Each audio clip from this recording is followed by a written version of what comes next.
Chapter 1. On April 10, 1912, the RMS Titanic set sail from Southampton on her maiden voyage.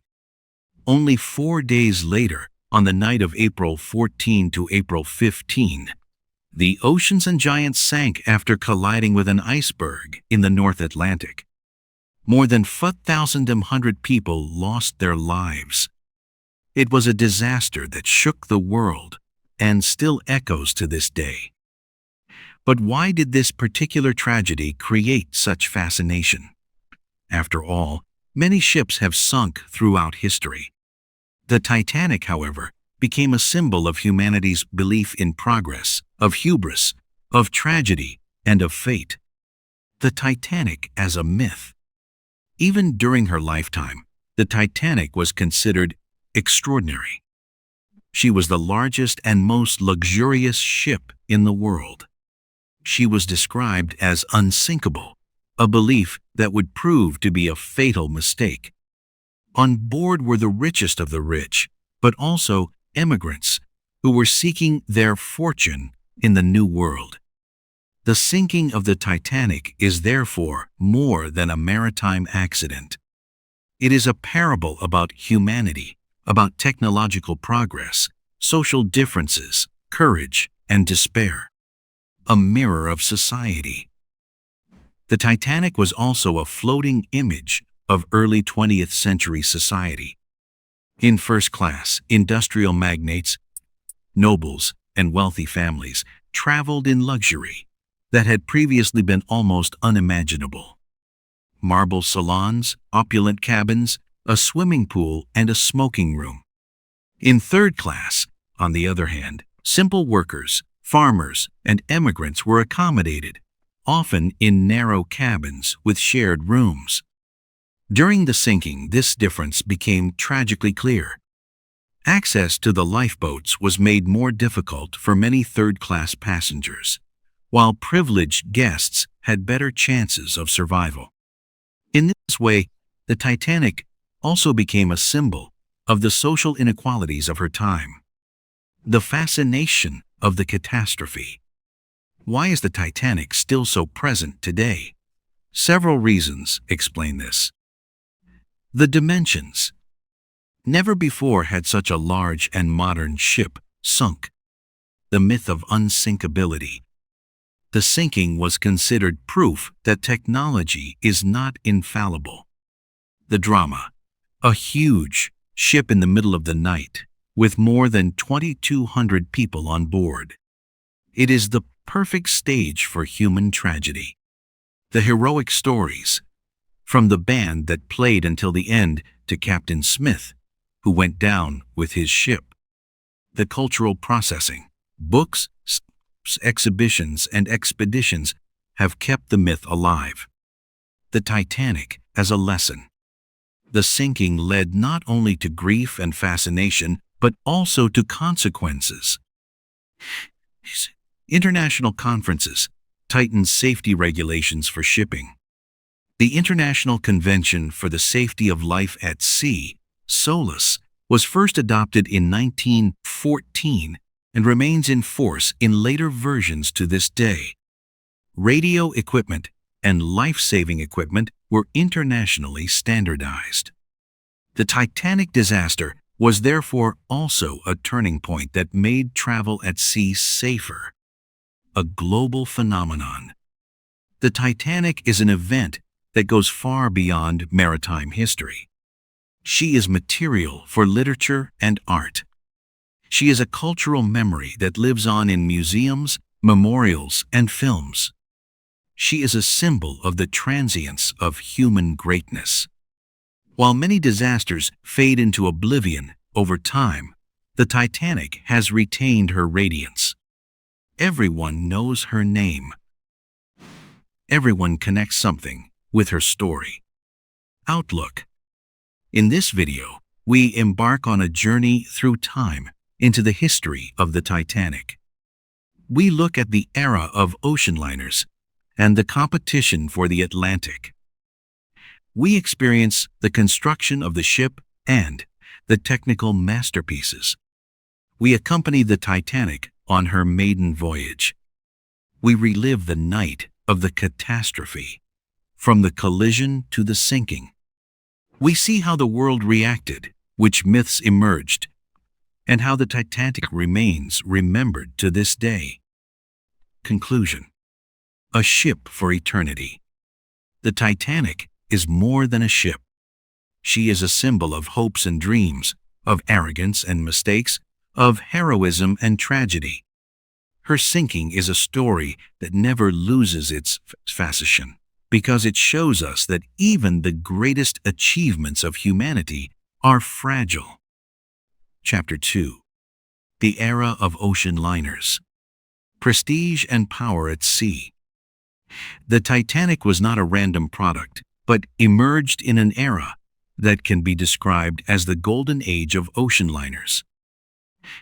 At the end of the 19th century and the beginning of the 20th century, shipping across the Atlantic was a symbol of technological power, economic prosperity, and national pride. The race across the Atlantic. In the late 19th century, the Atlantic connected the old world of Europe with the new world of America. Millions of emigrants left their homelands to begin a new life in the United States. At the same time, businessmen, politicians, and artists regularly traveled between the two continents. Result was a gigantic demand for fast, safe, and comfortable ships. Shipping companies competed for speed. Whoever crossed the Atlantic the fastest received the prestige of the blue riband.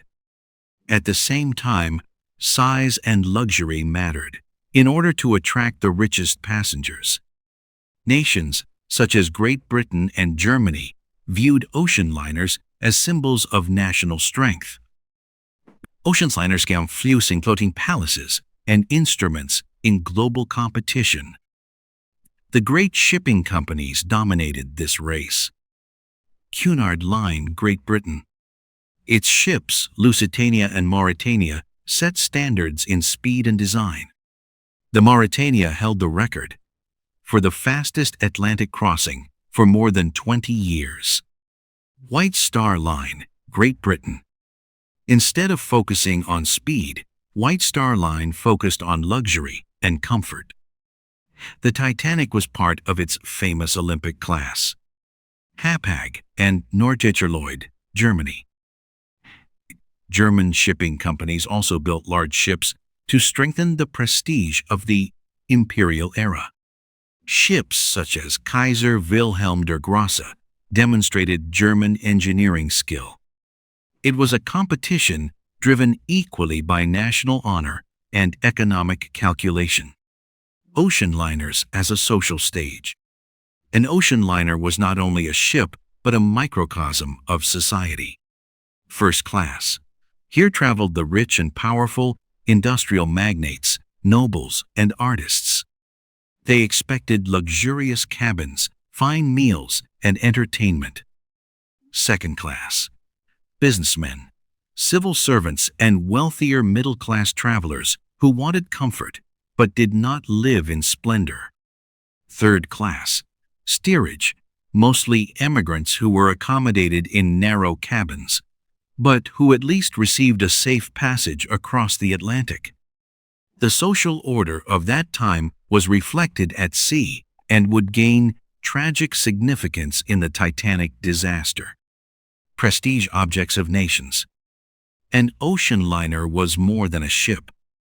It was a showcase for entire nations.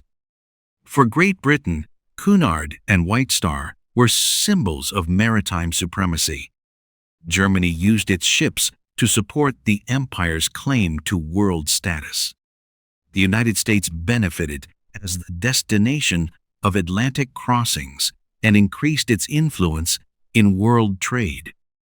Every new liner was an event. Newspapers reported on it, and crowds cheered at the launch. Technological progress. The era of ocean liners was also a time of technical innovation. Steel construction replaced wood and made larger ships possible. More deck systems allowed better distribution of cabins and cargo spaces. Electricity entered everything from lighting to elevators. Marconi wireless equipment allowed constant communication at sea for the first time. The ships became not only larger, but also more modern. Floating wonders of technology. Risks and rivalries. As impressive as the ships were, seafaring remained dangerous. Icebergs, storms, and fires threatened journeys. Collisions and accidents were not rare, despite progress. The competition between shipping companies sometimes meant that safety issues were pushed behind luxury and speed. The Titanic would become a victim of exactly this mixture of display, faith in technology, and rivalry. The place of the Titanic in this era. The Titanic was the crown jewel of the White Star Line, a ship that promised not the fastest, but the largest and most luxurious Atlantic crossing. She symbolized the self-confidence of an era that believed it was superior to nature. She was a ship for the richest of the rich, and at the same time, a ship of hope for thousands of emigrants. She was the answer to Cunard's Lusitania and Mauretania, not in speed, but in comfort. In this way, the Titanic was not only a ship, but also a message, a floating proof of Great Britain's claim to remain the leading sea power of the world. Conclusion. The stage was set. The Titanic emerged in an era in which ocean liners were far more than means of transport. They were symbols of progress, pride, and social order. Yet precisely, this pride and the belief that technology could control every danger led, on that cold April night in 1912, to a catastrophe that still resonates today. Chapter 3. The construction of the Titanic, giant of the seas. The construction of the Titanic was a project of gigantic proportions. She was not only a ship, but a symbol of technological power and the ambitions of her time. When White Star Line decided to build the Titanic, it was not only about Atlantic traffic. It was about prestige, progress, and the demonstration of British engineering skill. The Commission. White Star Line against Cunard. Around 1907, White Star Line was in competition with Cunard Line.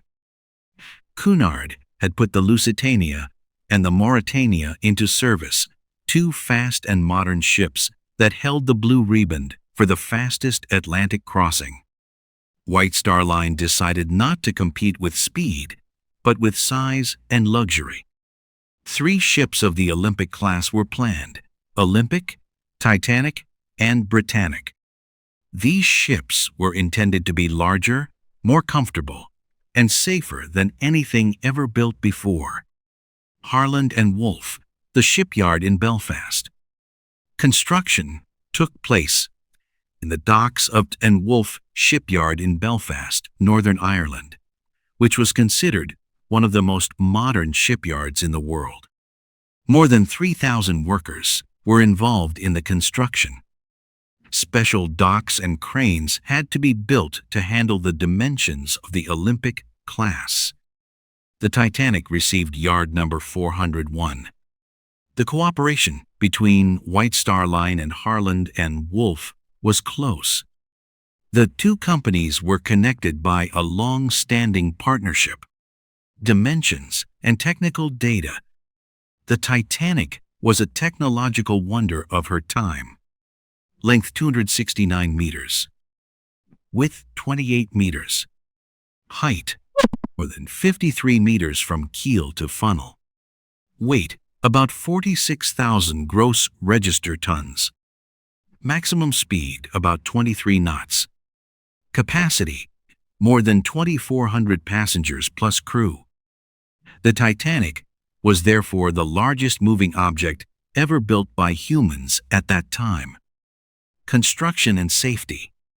The Titanic was designed to be especially safe.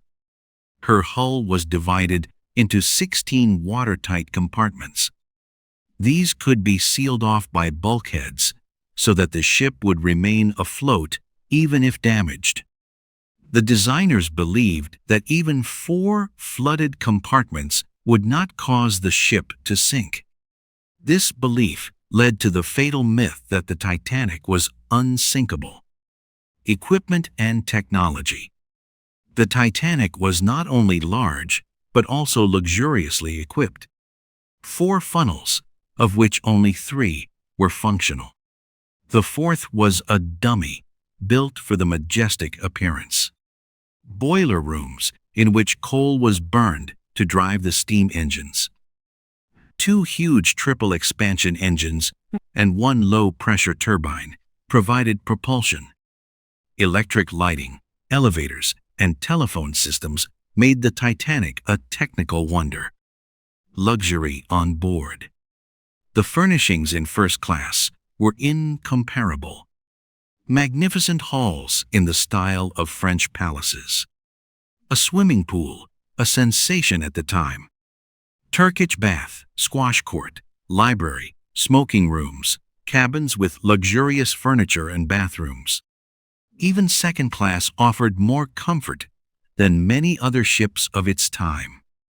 Third class was simple, but for immigrants, it was still an improvement compared with poorer ships. Construction period and launch. Construction of the Titanic began in 1909.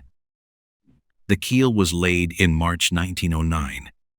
The launch took place on May 31, 1911, and attracted more than 100,000 spectators.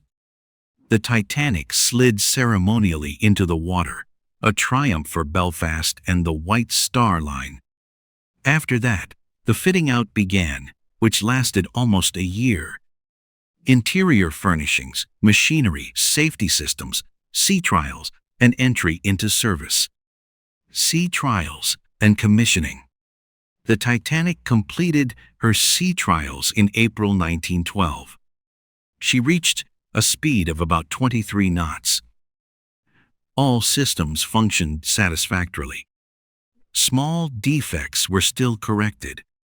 On April 2, 1912, the Titanic was officially completed and ready for her maiden voyage from Southampton to New York. The pride of a nation. For Great Britain, the Titanic was more than a ship. She symbolized the country's maritime supremacy. She was a palace at sea that represented the modernity of the empire. Newspapers reported enthusiastically that the Titanic was a technical wonder. Hardly anyone doubted that this ship embodied the future of seafaring. Conclusion. A giant born from pride and ambition. The Titanic was the result of an era of progress and national competition. She was larger, more luxurious, and more modern than anything before her. Yet precisely this mixture of technological hubris and blind trust in unsinkability prepared the stage for a tragedy that began on the night of April 14, 1912. Chapter 4. The Titanic as a symbol of luxury and modernity. The Titanic was not only a ship. She was a palace at sea. While many passengers viewed her simply as a means of transport, for White Star Line and for her contemporaries, she was a symbol of prosperity, elegance, and the modernity of the early 20th century. In her furnishings, comfort, and technical standard, the Titanic reflected the hopes and pride of an era that believed in unstoppable progress. First class, luxury without limits. First class was the crowning achievement of the Titanic. It was designed so that the wealthiest passengers would feel as if they were in the palaces of Europe. Magnificent salons. The first-class dining room was one of the largest rooms ever built on a ship. It was furnished in Renaissance style, with wooden paneling, crystal chandeliers, and the finest furniture. Cabin jeans. Some cabins were furnished like luxurious hotel suites with private bathrooms, elegant furniture, and expensive wallpaper. Leisure facilities. First class had a swimming pool, a Turkish bath, a squash court, a library, a reading room, and the famous smoking room. Promenade decks. Here one could stroll as if in a grand hotel and enjoy the fresh sea air. The Titanic was so luxurious that many guests believed they were on a floating castle. Second class, comfort at a high level. Second class was also remarkable. The cabins were more spacious and comfortable than on most other ships. Second class also had its own dining rooms, lounges, and promenades. Many middle-class travelers, businessmen, civil servants, and wealthier families deliberately chose the Titanic because they received luxury here at a more affordable price. For the standards of the time, second class was almost as comfortable as first class on older ships. Third class, hope for a new life. Third class, also called steerage, consisted mainly of emigrants who wanted to seek their fortune in the United States. The cabins were simpler and narrower, often for 4 or more people. Shared rooms and simple dining rooms were available. Nevertheless, the standard was better than on many competing ships. The Titanic offered even simple passengers comparatively clean and orderly accommodation. For many of these people, the Titanic was the ship of hope that was supposed to lead them into a new life. Culinary luxury. Food on board also reflected class society. In first class, multi-course menus with the finest ingredients were served. French cuisine, selected wines, lobster, and caviar were on the menu. Second class received good, solid meals: meat, fish, vegetables, and desserts. Third class received simple but nourishing food such as stews, bread, and cheese. The Titanic was one of the few ships that provided 3 meals a day, even for third class, a step forward compared with many older liners. Technology and modernity. Alongside luxury and comfort, the Titanic was also a symbol of technological progress. Electric lighting on all decks. Central heating in the cabins. Elevators for first class, an absolute novelty at sea. A Marconi wireless system that enabled constant contact with land. These modern achievements made the Titanic the embodiment of advanced technology of her time. The Titanic as a social symbol. The Titanic was also a reflection of the social hierarchies of her era. At the top were the elites who bathed in luxury. In the middle was the rising middle class, enjoying growing prosperity. At the lower end were the poor and the emigrants, who, despite modest conditions, carried the hope of a better future. This coexistence of wealth and poverty, luxury and simplicity, made the Titanic a microcosm of early 20th century society. Unsinkability as a marketing myth. Another aspect of the modern image of the Titanic was the idea that she was unsinkable.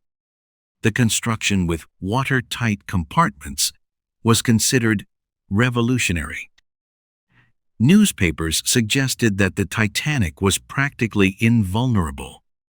For many passengers, the journey was therefore connected with a feeling of absolute safety.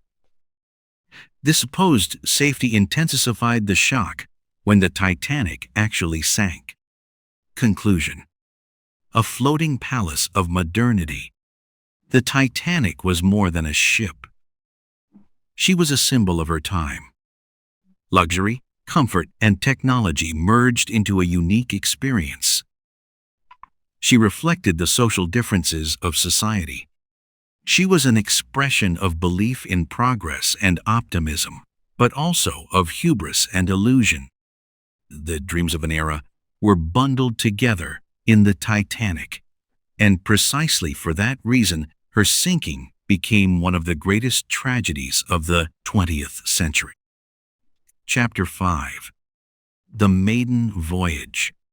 Departure for America. The Titanic was the most modern and prestigious ship of her time.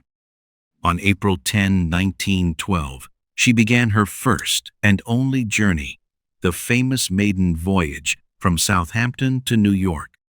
From the very beginning, the voyage was a social event, accompanied by great attention in Europe and America. Departure from Southampton.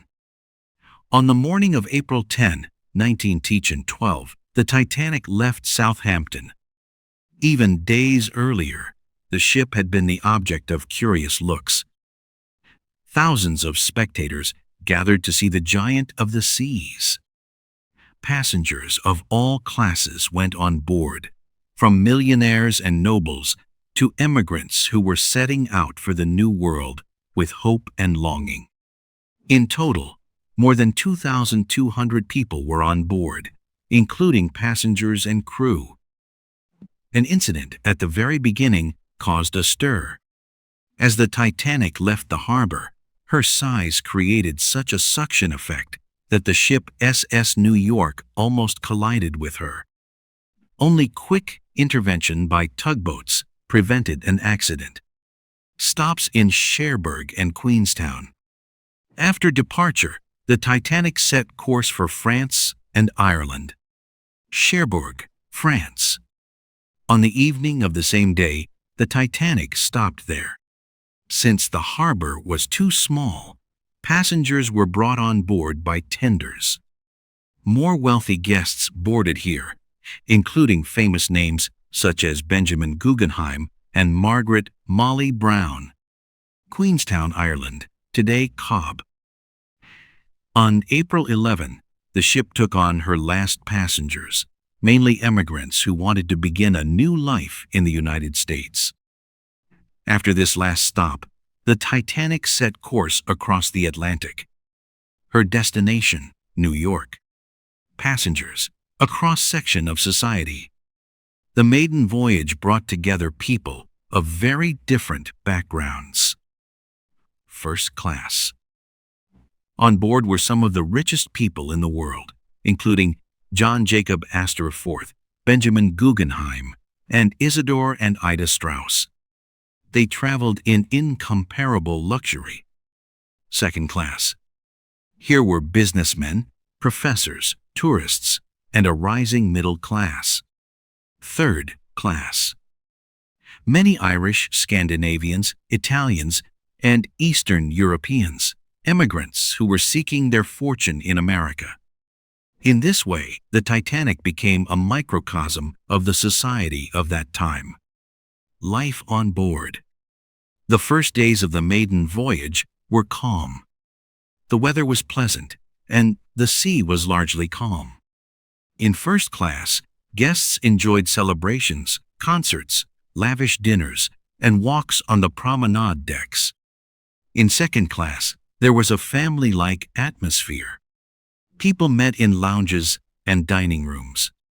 In third class, immigrants sang folk songs, played music, and exchanged hopes. The Titanic was more than a ship. She was a floating social event. Technology in use. The crew used the maiden voyage to test all systems. The engine rooms worked around the clock to keep the ship on course. The Marconi wireless was used for private messages, but also for communication with other ships. Safety systems, such as watertight doors and pumps, were ready for operation. No one suspected how important they would soon become. Everything went according to plan. The ship made an extremely solid impression. Warnings of icebergs. As the Titanic crossed the North Atlantic, Warnings from other ships about ice fields increased from April 12 onward. The Caronia and the Baltic reported icebergs in the North Atlantic. On April 14, several ships, including the Californian, reported dangerous ice masses along the route.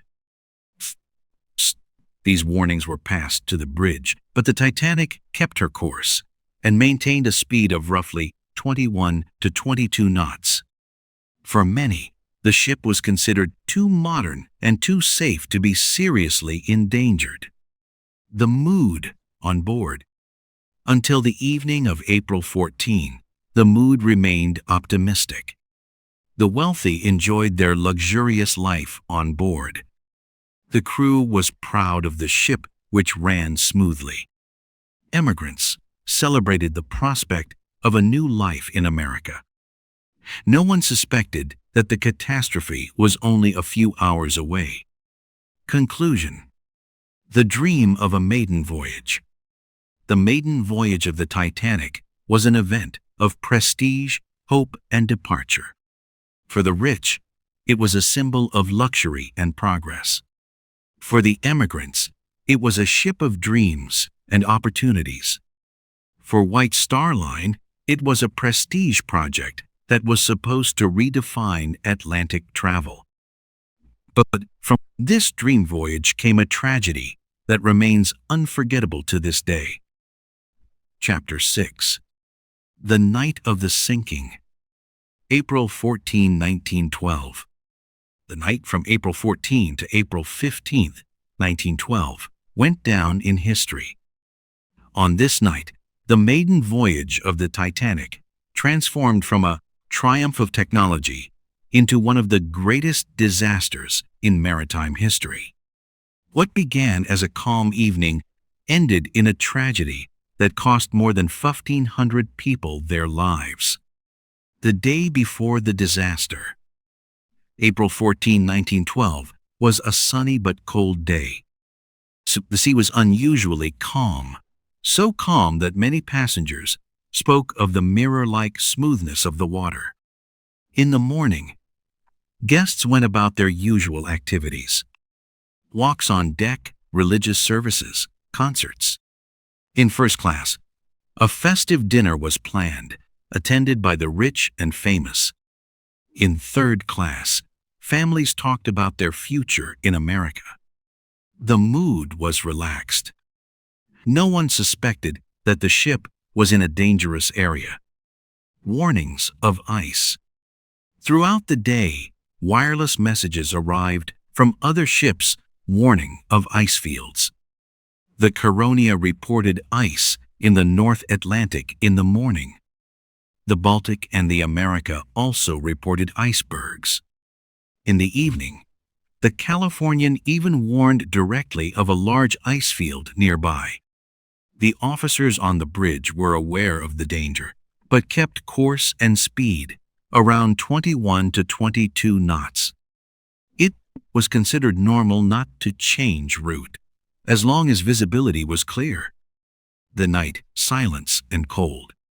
In the evening, an exceptionally clear and cold night settled over the Atlantic. No moon illuminated the sky. The water was mirror smooth, with no waves that could have broken against icebergs. The temperature fell below freezing.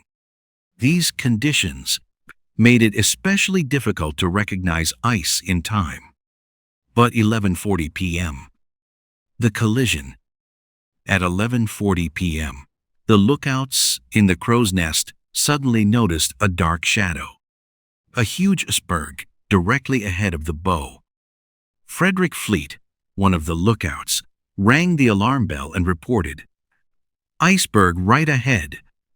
Officer William Murdoch immediately ordered the helm hard to starboard and the closing of the watertight doors. The engines were put into reverse. The Titanic began to turn, but she reacted sluggishly. Seconds later, the iceberg tore a long gash along the starboard side of the ship below the waterline. The damage. At first, the collision seemed to have been minor. Many passengers felt only a slight jolt. Some believed the Titanic had escaped a collision. But below the waterline, the situation looked very different. The iceberg had opened 6 compartments to the sea. The Titanic had been built so that she could remain afloat with 4 flooded compartments. But 6 were too many. Designer Thomas Andrews, who was on board, quickly recognized the scale of the damage. The ship was doomed. First reactions. At first, there was hardly any panic. Many passengers went back to bed or continued playing cards. The crew began preparing the lifeboats, but hardly anyone took the danger seriously. Captain Edward J. Smith ordered distress calls to be sent. CQD and SOS were transmitted by wireless. The nearest responding ship, the Carpathia, was far away and could not arrive in time. The beginning of the evacuation. Shortly after midnight, it became clear that the Titanic would sink. Captain Smith ordered the passengers to be brought into the lifeboats. But the Titanic had only 20 boats, with space for about 1,178 people, less than half of all those on board. In addition, the boats were often lowered half empty out of fear that they might break under full load. The chaos began. Many did not know where to go. The social order was reflected here as well. Women and children first was the official principle, but in third class, many passengers were delayed or could not find the exits. Drama on the decks. In the following hours, dramatic scenes unfolded. The ship's band continued to play in order to calm the people, almost until the end. Many passengers refused to leave the warm ship and enter the freezing lifeboats. Families were torn apart. Fathers said goodbye to wives and children. The cold became unbearable, and the water level inside the ship rose relentlessly. The slow death of the giant. The Titanic tilted more and more forward. Around 1:30 a.m., the bow was already deep in the water. Electricians kept the lights burning as long as possible. But shortly before the end, the lights went out. At 2:20 a.m., after nearly 3 hours, the Titanic broke apart and sank into the depths. More than 1,100 people were still on board or in the icy water. Most survived only a few minutes. Conclusion. The night that wrote history. The night of April 14, 1912, showed how quickly the dream of safety and progress could end in catastrophe. The collision with the iceberg was the trigger, but the insufficient number of lifeboats and the chaotic evacuation turned the accident into a tragedy. The Titanic, once a symbol of human greatness, became in just a few hours a symbol of human vulnerability. This night would change the world forever and make the Titanic immortal. Chapter 7. The Evacuation. Panic, courage, and tragedy. The collision with the iceberg was the beginning of the sinking, but the actual catastrophe unfolded during the following 2.5 hours of chaotic and incomplete evacuation. This phase revealed not only technical and organizational shortcomings, but also human reactions ranging from fear and despair to bravery and selflessness. The order to evacuate. Shortly after midnight on April 15, 1912, Captain Edward J. Smith ordered the lifeboats to be made ready. The Titanic had only 20 lifeboats, although more than 2,200 people were on board. Officially, there was space for about 1,178 people, less than half of all passengers and crew. Many still believed the ship was safe and hesitated to climb into the small boats. The result: the first boats were lowered half empty. Chaos and uncertainty. The crew was poorly prepared. There had been no lifeboat drill for passengers. Many did not know where their assembly points were. The instructions were unclear, which led to confusion and delays. Especially third class, there was uncertainty. Passengers were disadvantaged by barriers, distance, and language problems. Women and children first. The rule, women and children first, was applied strictly, but not always uniformly. In some boats, men were allowed to board when seats were free. In other areas, men were categorically turned away. Wealthy and prominent passengers often had better chances of getting a place. This led to tragic inequality between classes and genders. The first boats lowered around 12:30 a.m. were barely occupied. Lifeboat number 7 left the Titanic with only 28 of 65 possible passengers.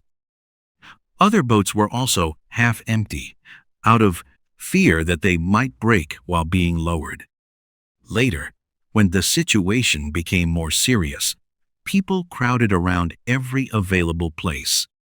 Valuable minutes and hundreds of chances of survival were lost. Heroes and tragedies. The evacuation brought out both the best and the worst in human beings. Margaret Molly Brown, later known as the Unsinkable Molly Brown, took leadership in a lifeboat and encouraged the others to row back. Benjamin Guggenheim, a first-class millionaire dressed in evening clothes, and declared that he wanted to die like a gentleman. Isidore and Ida Strauss, owners of Macy's department store, remained behind together. Ida refused to get into a boat without her husband. At the same time, scenes of panic, pushing, and despair occurred when it became clear that not everyone could be saved. Differences between the classes. The social order was reflected here too. First class, many passengers had easier access to the boats. Second class, the chances were mixed, depending on location and organization. Third class, many passengers were blocked, delayed, or did not find their way to the boats in time. The statistics speak clearly. While more than 60% of first-class passengers survived, only about 25% of third-class passengers survived. The music keeps playing. One of the most famous images of the sinking is the ship's band, which played almost until the end. Under the direction of Wallace Hartley, the orchestra played on the boat deck. The goal was to calm the people and prevent panic. Witnesses later reported that the final piece may have been the hymn, "Nearer, My God, to Thee." All the musicians died. They remained at their posts until the end. Captain Smith and the officers. Captain Edward J. Smith was last seen near the bridge. His final moments are not certain, but he died in the disaster.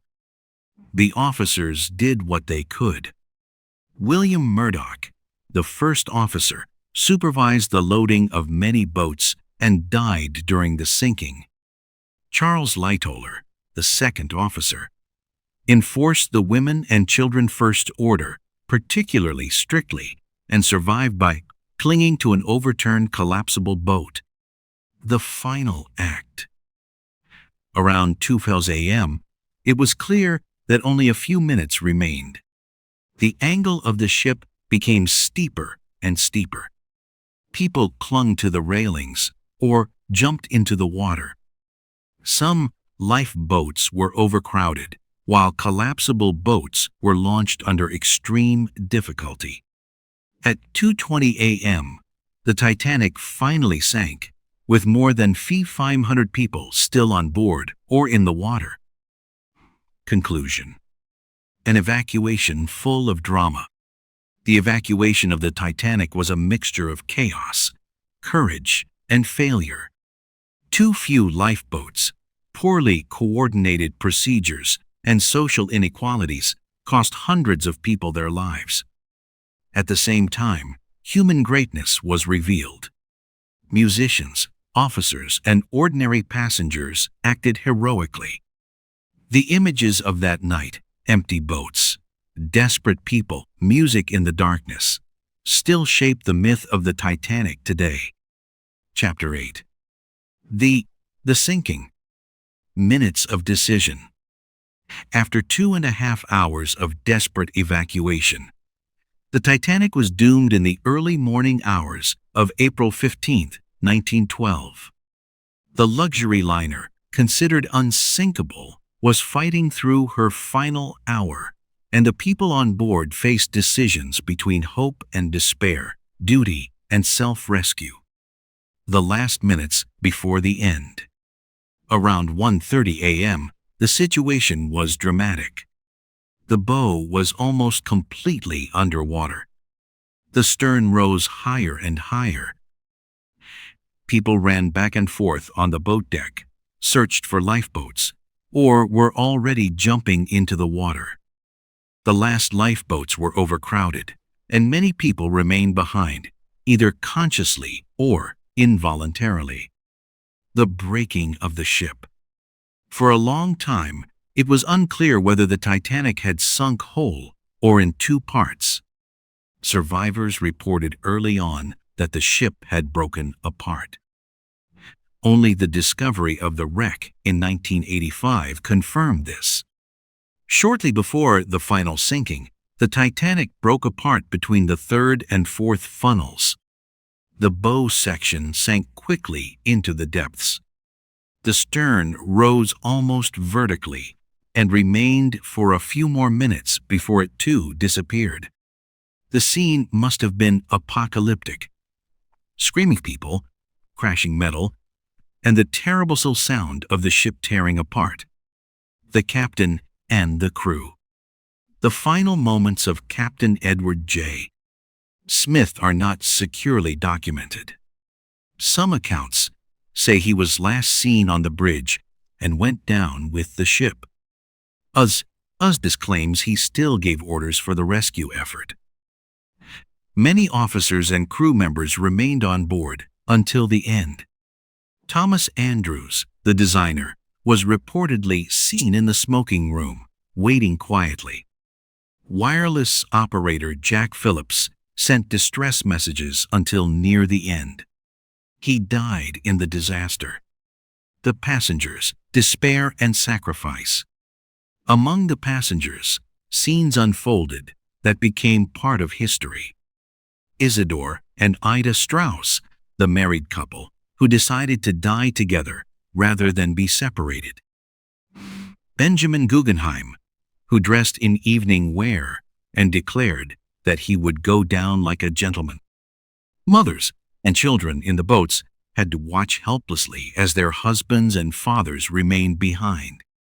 Other passengers jumped into the water in the desperate hope of holding on to wreckage. Music in the darkness. The ship's band, led by Wallace Hartley, played until shortly before the sinking. It accompanied the final hours with hymns and waltzes. Many survivors reported that the last piece was "Nearer, My God, to Thee." All the musicians died. They became symbols of courage and devotion. The sinking at 2:20 a.m. At 2:20 a.m. on April 15, 1912, the Titanic finally disappeared into the North Atlantic. More than 1,500 people were still on board or in the water. The water temperature was about -2 degrees Celsius, deadly cold. Only a few survived longer than 20 minutes in the water. The ship that had been considered unbeatable had met her end in less than 3 hours. Survivors in the boats. The passengers in the lifeboats experienced the final moments from a distance. They heard the cries of the drowning in the darkness. Many boats did not dare to row back, fearing they would be overwhelmed. Only a few people floating in the water were rescued. Survivors later described the silence after the sinking as more terrible than the screams. The end of an illusion. The sinking of the Titanic meant the end of an era.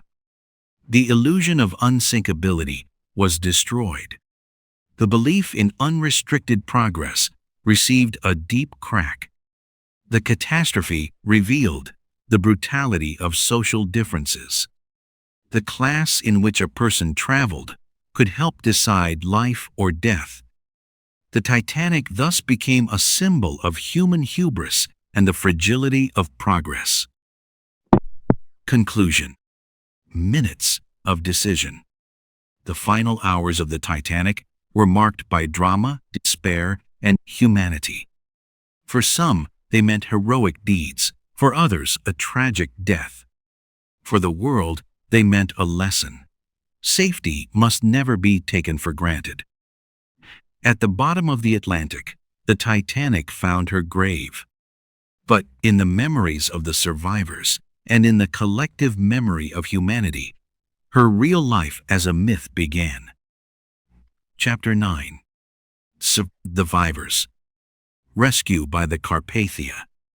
After the sinking of the Titanic at 2:20 a.m. on April 15, 1912, a second, hardly less dramatic phase began for the survivors, waiting in the lifeboats.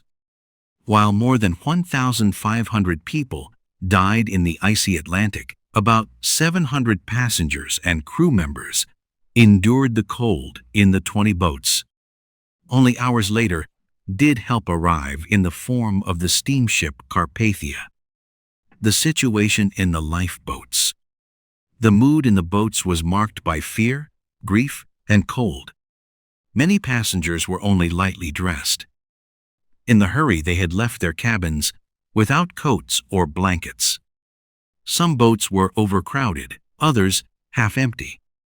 Women and children sat beside strangers, separated from their families.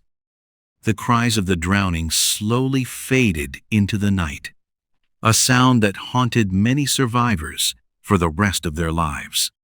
The fear of rowing back.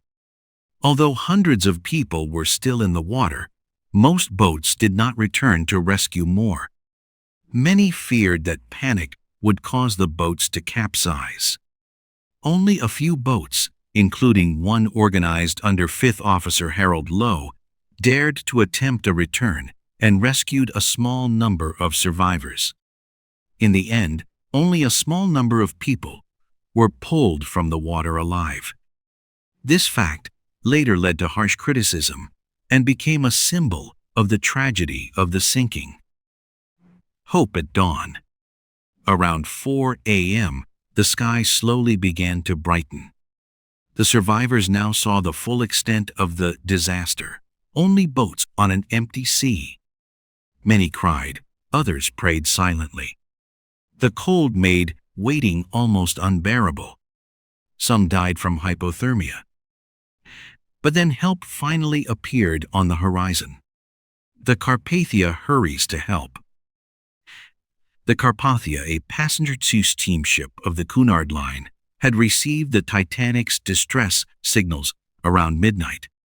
Captain Arthur Rostron reacted immediately. He ordered the engines to full speed and prepared the ship for rescue. Within several hours, the Carpathia covered the distance to the disaster site. On board, doctors, blankets, hot meals, and rescue teams were prepared.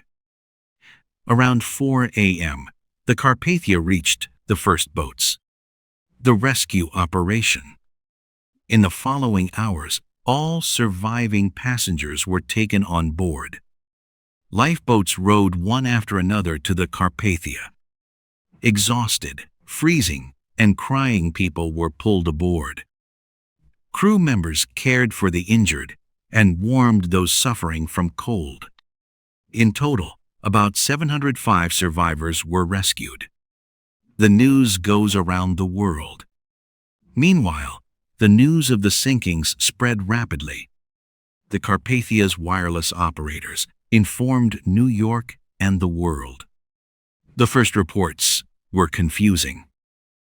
Some newspapers falsely reported that the Titanic was merely disabled. When it became clear that the ship had actually sunk, the news shook the entire world. On board the Carpathia, the survivors were in a state of shock.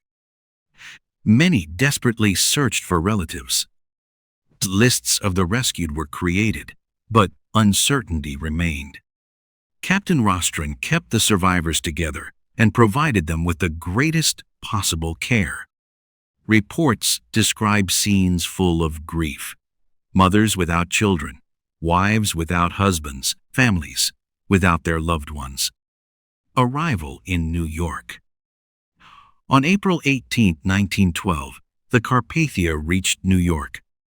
Thousands of people waited in the harbor. The city was in mourning. Newspapers published special editions.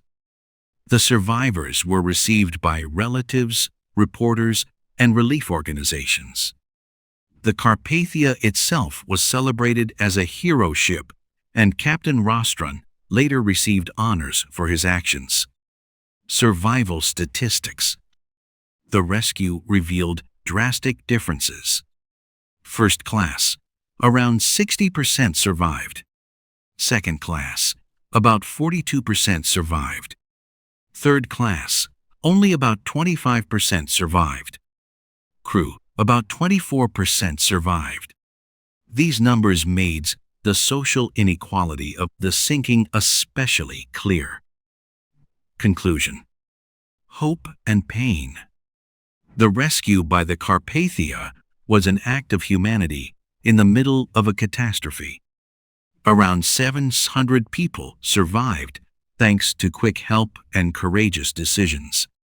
More than 1,500 people died, victims of overconfidence, poor preparation, and insufficient safety measures. The survivors carried the trauma of their experience for the rest of their lives. The Carpathia brought not only people to safety, but also the news of a tragedy that the world would never forget. Chapter 10. The World Reacts. Mourning, Scandals, and Myths. The sinking of the Titanic was not only a maritime disaster, but a world event that provoked immediate reactions. Newspapers, governments, and the public searched for answers, for those responsible, and for meaning in a tragedy that seemed so unimaginable. In the days and weeks after the sinking, a process began of collective mourning, but also of sensationalism, scandalization, and legend building. The news spreads. The first reports reached New York and Europe on the morning of April 15, 1912. At first, there were contradictory accounts. Some newspapers reported that the Titanic was disabled. Others reported that all passengers had been saved. Only with the arrival of the Carpathia on April 18 was the truth confirmed. More than 5,500 people were dead. Newspapers published special editions. Headlines dominated worldwide. The catastrophe became a media event unlike almost anything the world had experienced before. Mourning and shock. The public reaction was a mixture of shock, grief, and disbelief. In New York, London, Paris, and many other cities, memorial services were held. Relatives waited desperately for news of the missing. Churches held services, and relief organizations collected donations for the bereaved. The Titanic became a symbol of transience. The unsinkable giant had fallen. Questions of guilt and scandals. Soon, the search for those responsible began. Why were there not enough lifeboats on board? Why did the Titanic continue at such high speed despite ice warnings? Why were many boats lowered half empty? Two official inquiries were meant to provide answers. The United States Senate inquiry, under Senator William Alden Smith, began in New York only a few days after the sinking. The British inquiry, under Lord Mersey, began in London in May 1912. The findings identified errors involving White Star Line, the officers, and shipping regulations. The insufficient number of lifeboats was especially criticized. The consequence was the introduction of stricter safety standards. The myth of unsinkability. A major scandal was the marketing image of the Titanic as unsinkable. Officially, the designers had not described the ship in such absolute terms, but newspapers and advertising had spread this image. After the sinking, the term became a symbol of human hubris. The Titanic became more than a tragedy. She became a warning against arrogance. Heroes and villains. The media also searched for heroes and villains. Heroes. Captain Arthur Rostron of the Carpathia, the musicians of the Titanic, officers, and passengers who acted selflessly. Villains, especially the name J. Bruce Ismay, chairman of White Star Line, was discussed controversially. He had survived the sinking by entering a lifeboat. Many accused him, as head of the shipping company, of not remaining on board until the end. Ismay was portrayed in the press as a coward and lived withdrawn afterward. Myths and rumors. Myths began to emerge soon after the sinking. Predictions. An 1898 novel, Futility by Morgan Robertson, described the sinking of an apparently unsinkable ship named Titan. The switch theory. Some believed the Titanic had been intentionally sunk or switched with her sister ship Olympic, a conspiracy theory that remains popular to this day. Omens and superstition. Some passengers allegedly had dark premonitions before departure. These stories helped lift the Titanic into the realm of legend. Social debate. The catastrophe triggered a broad discussion about social inequality. Many newspapers criticized the fact that third-class passengers had much lower chances of survival. It became obvious that class barriers could determine survival even in a disaster. A public debate arose about social justice and responsibility. The Titanic thus also became a mirror of social injustice. Art, literature, and memory. Only a few months after the catastrophe, the first books, poems, and plays about the Titanic appeared. Survivors wrote memoirs in order to process their experiences. Artists and writers used the tragedy as a symbol of human arrogance. Newspapers published countless illustrations, reports, and reprints. The Titanic became a cultural object, a story that went far beyond the accident itself. Conclusion. Mourning, scandals, and eternal myth. The reactions to the sinking of the Titanic showed how deeply the world had been shaken. It mourned not only the loss of human life, but also the loss of safety and belief in progress. It searched for those responsible, found heroes, and began to shape a legend that is still alive today. The Titanic was not only a ship. She became the symbol of an entire era, and her sinking became material for scandals, myths, and endless remembrance. Chapter 11. Titanic in cultural memory. The sinking of the Titanic was not only a tragedy but also became one of the most powerful symbols of modernity. Hardly any other event has burned itself so deeply into collective memory as that night in April 1912. The Titanic has long been more than a ship. She is a myth that lives on in literature, art, music, and especially film. Early cultural reactions. Soon after the catastrophe, artists, writers, and journalists began processing the events. Newspaper articles and poems appeared in the weeks after the sinking. Many stylized the Titanic as a symbol of human arrogance.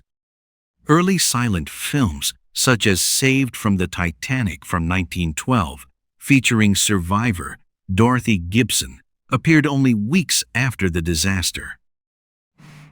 Numerous books and eyewitness reports shaped the early image of the catastrophe. From the beginning, the Titanic was not only a maritime accident, but material for storytelling and interpretation. Literature and nonfiction. Over the decades, the flood of literature about the Titanic grew. Memoirs by survivors, such as Lawrence Psarnspisley's The Loss of the SS. Titanic from 1912, gave personal insights. Nonfiction books, such as Walter Lord's classic A Night to Remember, from 1955, made the disaster vivid for a mass audience. To this day, new works appear every year, from historical analyses to novels that fictionalize passengers. The Titanic is therefore a lasting subject of historiography and fiction. Theater and music took up the Titanic. Plays in the 1910s used the catastrophe allegorically. Musically, the Titanic was immortalized in ballads, folk songs, and memorial songs.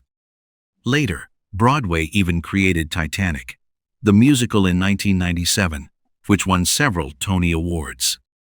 The Titanic became a cultural symbol, a drama that could be artistically reinterpreted again and again. The Titanic in film. Hardly any subject has been filmed as often as the Titanic. Early adaptations include In Nacht und Eis from 1912 in Germany, considered one of the earliest feature films about the Titanic. Atlantic from 1929 took up the subject in the early sound film years. The post-war film A Night to Remember from 1958 is still considered one of the most authentic depictions. The German film Titanic from 1943, produced during the Second World War, used the catastrophe for propaganda purposes. The great success of James Cameron. In 1997, director James Cameron brought Titanic to cinemas. With Leonardo DiCaprio and Kate Winslet, the sinking was staged as a love story. The film won 11 Oscars and became the most successful film in cinema history up to that point. Millions of people, especially younger generations, learned about the Titanic through this film. Cameron's film shaped the image of the Titanic more strongly than almost any other depiction, and finally made her an icon of pop culture. Titanic in museums and exhibitions. The Titanic lives on not only in media, but also in museums and memorial sites. In Belfast, the Titanic Belfast Museum opened in 2012, directly at the place where the ship was built. Traveling exhibitions with original finds from the wreck attract millions of visitors worldwide. Ships such as the Nomadic, a tender connected to the Titanic story, have been restored and serve as places of memory. The Titanic is therefore also part of a global culture of remembrance. The myth in pop culture. The Titanic has long been part of everyday culture as well. She appears in comics, caricatures, and advertising. She is used as a metaphor, for example, for systems considered unsinkable that nevertheless fail. Numerous television documentaries, series, and even parodies keep the myth alive. The Titanic is therefore not only a historical event, but also a cultural symbol. Why the Titanic is not forgotten. The Titanic fascinates to this day for several reasons. The drama, a huge ship, an icy night, thousands of people, material made for stories. The symbolism, belief in progress meets the force of nature. Human hubris is punished. The emotions, loss, heroism, and despair. All the great feelings are contained in this catastrophe. The open sea, the mysterious and untamable opponent, strengthens the myth. Conclusion. The Titanic as an eternal cultural phenomenon. The Titanic is more than a sunken ship. She is a narrative material, a symbol, and a metaphor. She has inspired writers, filmmakers, and artists for more than 100 years. She lives on in museums, books, and films. She is a legend that shows how history is transformed into culture. The Titanic is anchored in cultural memory, and it is hard to imagine that she will ever be forgotten. Chapter 12. The Wreck. Search, discovery, and exploration. The sinking of the Titanic in April 1912 left behind not only grief and myths, but also a mystery. Where exactly was the wreck? For more than 70 years, the exact location remained unknown. Only in 1985 was the ship finally found in the depths of the Atlantic. It was a milestone in marine research that brought new insights and controversies. Early search attempts. Immediately after the catastrophe, there were initial efforts connected with the Titanic site. Ships, such as the Mackay Bennett, were sent out to recover bodies. They also marked the disaster area roughly. In the years afterward, there were isolated ideas and expeditions, but without the necessary technology. The wreck lay at a depth of about 3,800 meters, unreachable at that time. Many believed the Titanic could not be found. Myths about the position. Over the decades, many theories circulated about the location. Some believed the ship had drifted far while sinking. Others suspected it lay relatively close to the last known position. Without modern sonar technology, it remained speculation. The mystery of the wreck's location contributed to the formation of legends. The expedition of 1985. Robert Ballard and Jean-Louis Michel. On September 1, 1985, the Titanic was finally discovered by a joint French-American team led by Robert Ballard of the Woods Hole Oceanographic Institution and Jean-Louis Michel of Ifremer. The expedition used modern sonar and camera technology.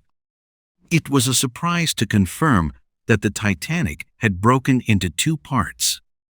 Around the wreck lay thousands of objects: shoes, dishes, suitcases, silent witnesses of the catastrophe.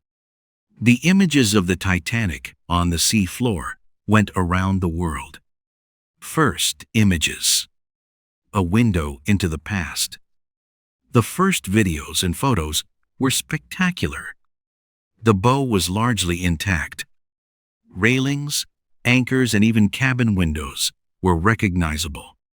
The stern, on the other hand, was severely destroyed, torn apart by the sinking. Personal objects lay on the sea floor and left a deeply moving impression. For the first time, the world could see the Titanic again. It was a moment of world historical importance. Further expeditions. After 1985, numerous expeditions followed. Research vehicles such as Jason Jr. and Mir submersibles explored the wreck. Thousands of photos and videos documented the site. Some expeditions recovered objects such as porcelain, jewelry, and clothing. These recoveries were highly controversial. Controversies about recovery. The recovery of objects triggered a heated debate. Critics saw the Titanic as a grave site that should remain untouched. Supporters argued that recovered objects would be better protected in museums than in the sea. To this day, there are discussions about the moral and legal dimensions of such recoveries. Numerous artifacts can now be seen in exhibitions worldwide, from porcelain plates to pieces of clothing. The condition of the wreck. The Titanic has lain in the Atlantic for more than 110 years, and decay is progressing. Rust-eating bacteria are slowly destroying the metal. Whole parts of the ship have already collapsed, including famous sections of deck structures. Experts believe that the wreck will continue to deteriorate in the coming decades. One day, the Titanic will largely disappear. What will remain are memories and recovered artifacts. The Titanic as a research object. The exploration of the wreck brought not only historical knowledge, but also progress in marine research. New submersibles and remotely operated cameras were developed.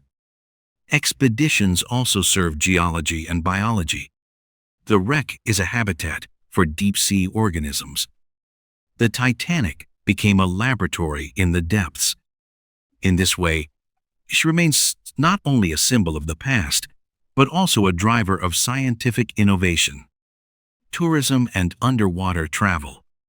In recent years, commercial expeditions to the wreck were also offered. Wealthy tourists could descend in special submersibles. Critics complained that this was disrespectful underwater tourism.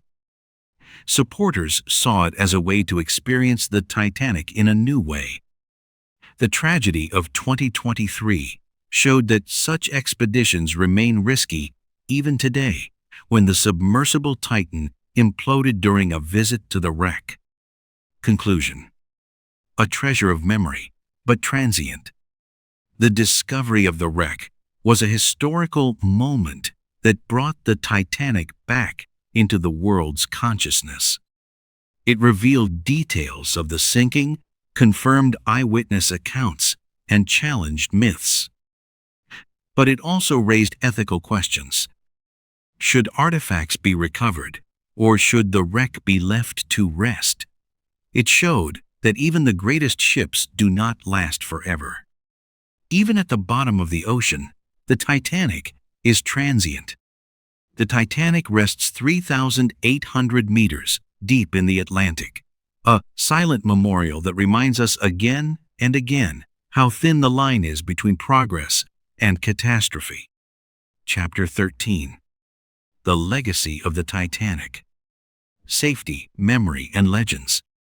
The sinking of the Titanic was not only a tragedy, but also a turning point in history. Its consequences extended far beyond 1912.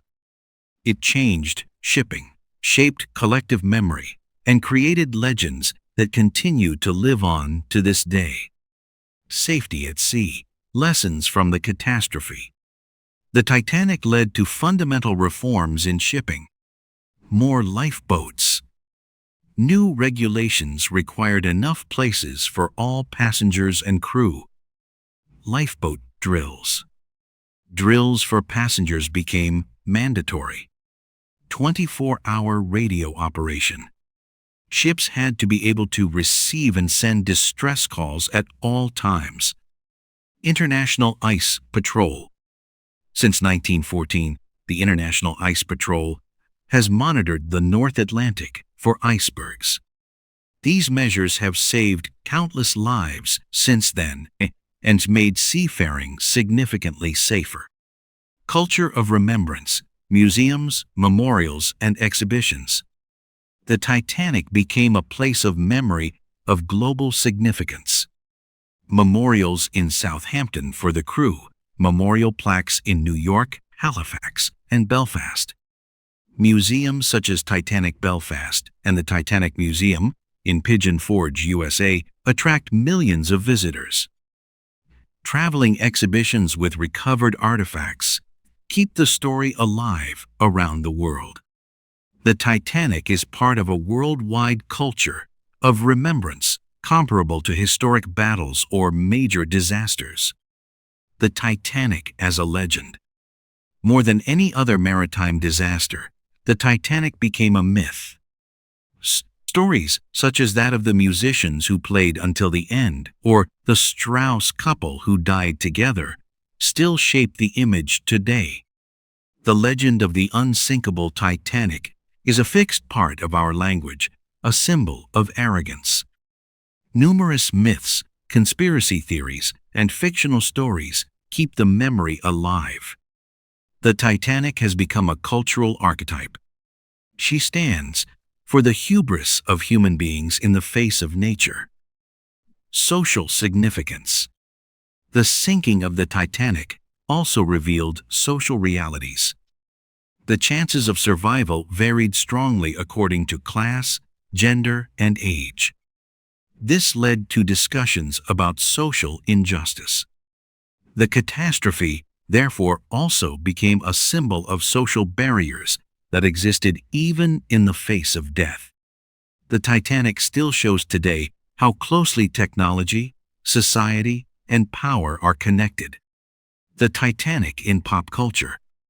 Especially since James Cameron's film in 1997, the Titanic has been a fixed part of pop culture.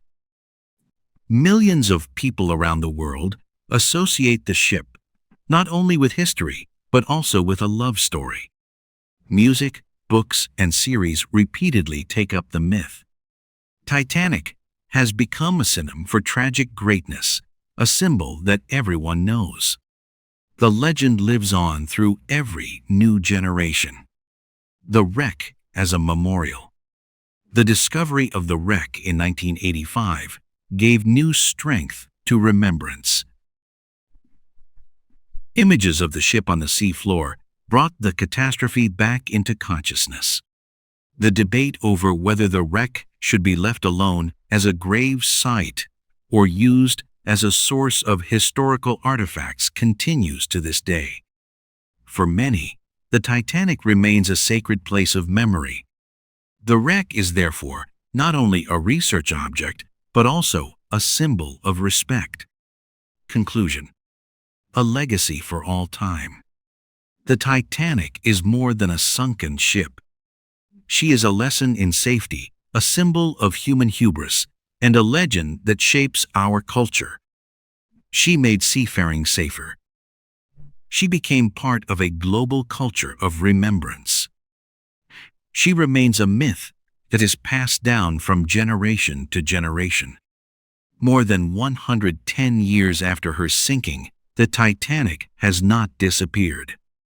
On the contrary, she is more present than ever in books, films, museums, and our collective memory. The Titanic may rest in the Atlantic, but in the minds and hearts of people, she remains immortal.